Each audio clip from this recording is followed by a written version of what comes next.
What's up YouTube? Ako nga pala nag-iisang Shimmy ng bayan na si Shimmer.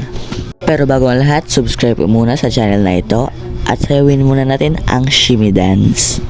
Shimmy, shimmy, yeah, shimmy, yeah, shimmy, yeah. Drink. Swalla la la. Ang ating nilalaroin sa ngayong video na ito ay ang bagong laro na may fishing brainrots.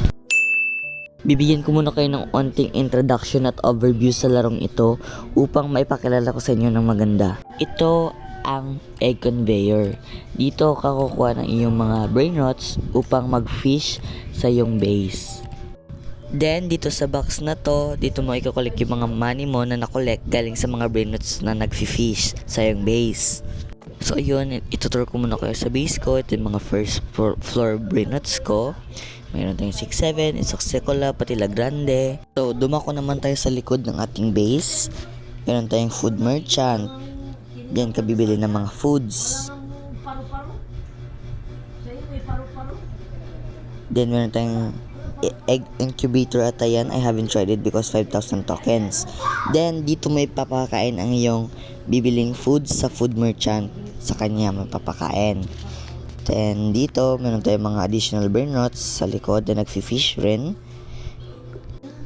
If I'm not mistaken, bago mo makuha yung spot sa likod, is kailangan mo ng mga Rebirth 6 ata. Yun.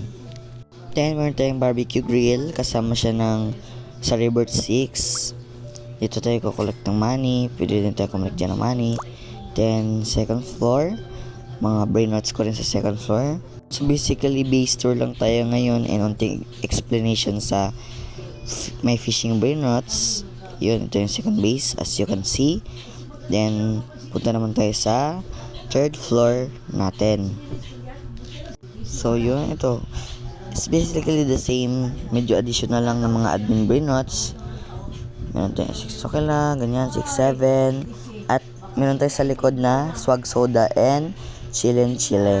As usual, sa mga brainrot games, meron tayong mga index ng brainrot, index ng fish, pwede tayong mag-upgrade ng ating mga items, may quests, pwede tayong mag-rebirth, may mga shops. So yun. And meron pa rin pala dito ng mga machines, mutation combiner, and craft machine. You can craft any brainrots as long as you have the brainrots required. So yun, sa kabila naman, wala naman, parang ganun lang naman, leaderboard, mga leaderboard, fish caught, at saka total cash. So yun lang ito, pinaikutan ng game, about dun lang. Sa mga fellow Filipinos ko dyan na gusto mag-upgrade ng kanilang mga brainrots, mamaya may admin abuse 9 PM. Kita-kits guys, bye!